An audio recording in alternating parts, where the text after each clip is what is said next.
بسم اللہ الرحمن الرحیم۔ جو شکاری کتا سدھایا ہوا ہوتا ہے اس کو اگر آپ نے بسم اللہ اللہ اکبر پڑھ کے تکبیر کہہ کر شکار کے اوپر چھوڑا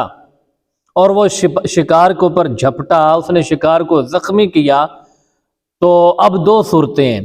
اگر وہ زندہ پکڑ کر آپ کے پاس لے آتا ہے تب تو آپ اس شکار کو اسلامی طریقے پر ذبح کر لیں،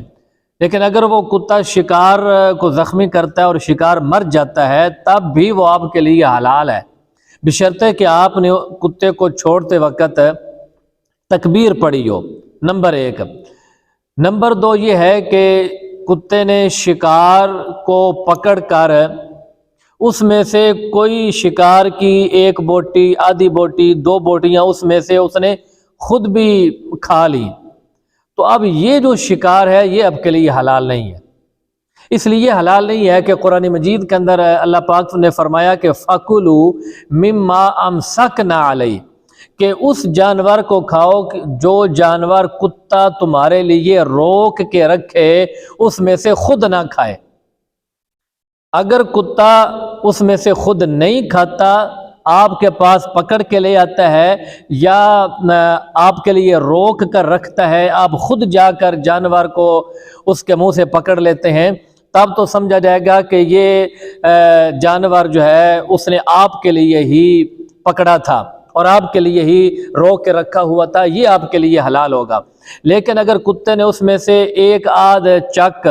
خود بھی لگا لیا اور خود بھی کھا لیا، تو اب سمجھا جائے گا کہ اس نے یہ شکار آپ کے لیے نہیں پکڑا، اس نے خود اپنے لیے پکڑا ہے۔ اور یہ حدیث کے اندر بھی آتا ہے، آپ نے یہ پہچان بیان فرمائی۔ آپ صلی اللہ علیہ وسلم نے فرمایا کہ اگر اس کتے نے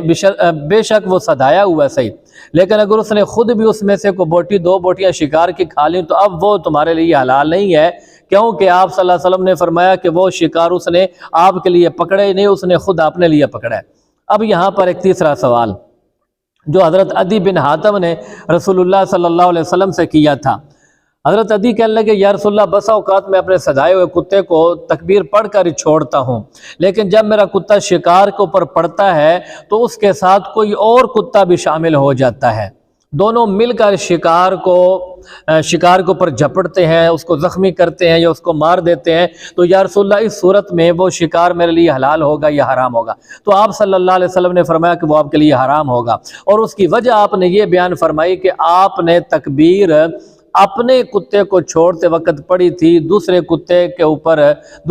کو چھوڑتے وقت آپ نے تکبیر پڑھی نہیں ہے، لہذا یہ ذبیحہ بھی جو ہے، یہ شکار جو ہے یہ بھی آپ کے لیے حلال نہیں ہوگا۔ تو مختصر یہ کہ سدھایا ہوا جو کتا ہوتا ہے اس کتے کو اگر آپ شکار کے اوپر چھوڑتے ہیں، بسم اللہ اللہ اکبر پڑھ کر چھوڑتے ہیں اور وہ جانور کو زخمی کر دیتا ہے یا سرے سے مار دیتا ہے، دونوں صورتوں میں وہ جانور آپ کے لیے حلال ہوگا، کھانا جائز ہوگا۔